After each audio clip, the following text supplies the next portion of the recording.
Can we talk about Rick's free throws at the end? Listen, man, Tyrese Maxey missed a free throw in the final 10 seconds. Yes, he did, but not Ricky. Not Ricky. Stepped up there, cool as you like, as they would say. Because he's a dog. He said it himself. I'm a dog.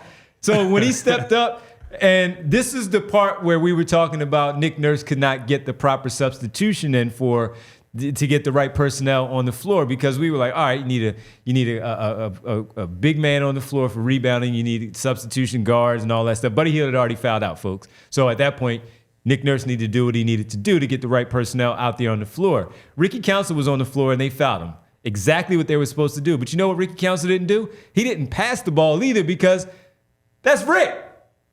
Rick feels like, I'm walking to this free throw line. I'm going to knock these two down. And he did. We were thinking, man, this is a tough spot for the rookie. Maybe splits him. Might miss both. Just all we asked, we were like, give him one. Just Rick. give him one, You Rick. got to split the pair, and he hit both. And Rick went up there, took some deep breaths, took his time. Not Giannis time at the free throw line, but he took his time. Nobody takes Giannis time at the free throw line. And knocked down 2 free throws, folks.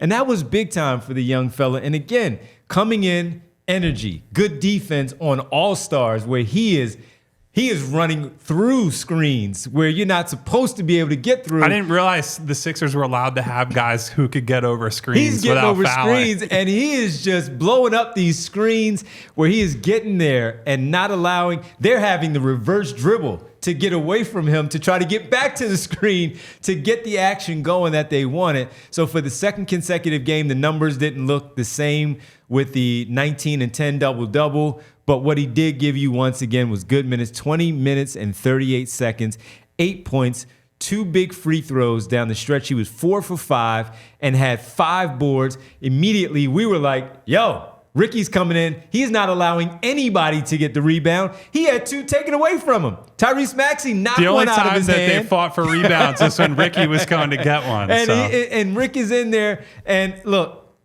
just good minutes. Just really good minutes from the young fella. And it's good to see, because when we were discussing the Jaden Springer piece, these are Jaden Springer's moments.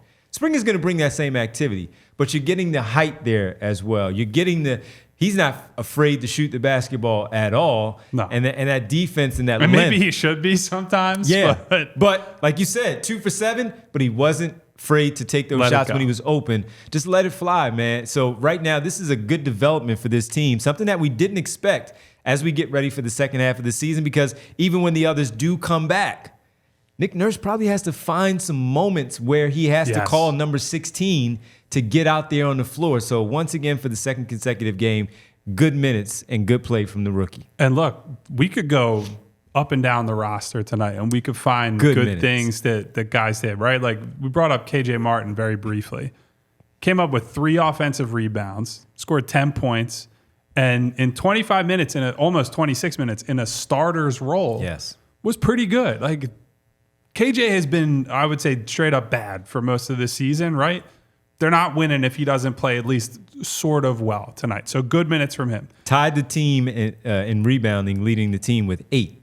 So that was good. Payne only shot 4 for 10, but I've seen some people in the chat as well as social media talking about it's just good that they have more ball handling, right? Like, this is what we talked about start of the year when I was dubious of Pat Bev and saying, hey, they need more creative talent on this team. I think you see the clear leap forward Payne has given them there over Beverly. Whatever you think about that, like Pat as a defender versus Cam as a defender. Yep. Cam on offense is a completely different type of threat. He's a guy that we saw it tonight. You put George Niang in front of him, and he goes, the fuck are you doing that for? Reject that screen. I don't want that screen. I'm going right at that guy who, by the way, we talked during the game. George Niang looking like he enjoyed his offseason. He got paid, man. He got his contract, and he's just been hanging out. But look, Cam being able to take a guy off the dribble, 6 free throws tonight, and only played, 24 minutes? I didn't realize he had 15 points at the end of the night.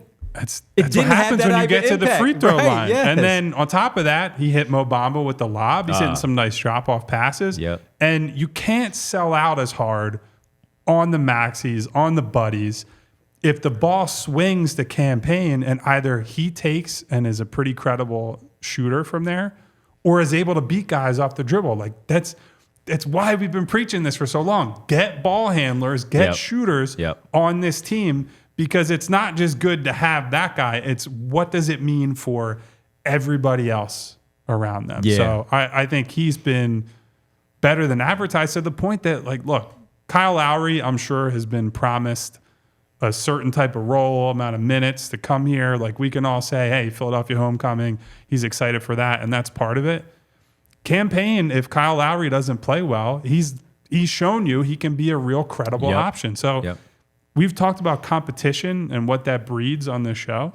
I think it's a great thing that even at backup point guard, now they can say, hey, look, we got a couple different guys who can play here. Kyle has a tough night, we're subbing him out. Cam comes in, doesn't play well, we can go back to Kyle, or we can go to somewhere else. Like, having options is all you can ask for. So far the trade deadline, 3 games in, admittedly, against a couple bad teams and a very good one tonight, but it looks like they are on the right track. And look, when we talk the Pat Beverly thing, we were right there with you, because even when we were talking Tyus Jones and DeLon Wright, Monte Morris names, TJ McConnell, before Pat Beverly got going, it was because we talked about upgrading. Now, they're going to have 2 backup point guards come in, Kyle Lowry and Payne already.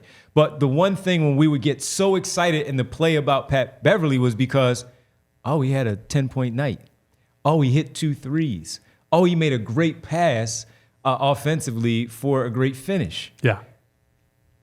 Those were unexpected results from Patrick Beverly. It was a bonus, cherry on top, gravy on whatever analogy you want to use. It was gravy. Payne offensively is a much better player. So when he goes for 15, we say, damn, that was a good game, but it's not as if we've never seen that from him. And it's not a revelation that his offensive game will bring you 15 with some really good passes. And by the way, in the 20-plus minutes, he's on the floor, no turnovers. Once again, as wild as he can be sometimes, no turnovers. But Nick Nurse also puts him on the floor with Maxey and Buddy Hield and Turk. I completely forgot. We had a Payne, Terquavion Smith, Tyrese Maxey, 1 through 3 at one point in that game. Who was the 4? KJ Martin. No, I'm pretty sure it was KJ. Or they might have switched. I think it was at one Buddy point. And Paul Reed was the 5. Mo Bamba was the 5. Mo Bamba was the 5. So it was like the 4 shortest 1 through 4 ever, and then Mo Bamba at one point. There was some switching through that. It was a very quick shuffling through the lineup, but it was. But the point is, again, that Nick Nurse is putting him out there, and he's like, Cam, just go do what you do. And he went out there and he ran this team and he shot the ball. He got 10 shots up, and that's the thing. Again, he may miss. He is not shy. But you know what they're gonna do? They're gonna aggressively close out on him. You know what they're gonna do when you when you find a matchup where George Niang is on Payne? He's gonna say, I got this. Yeah. And you have to make a decision.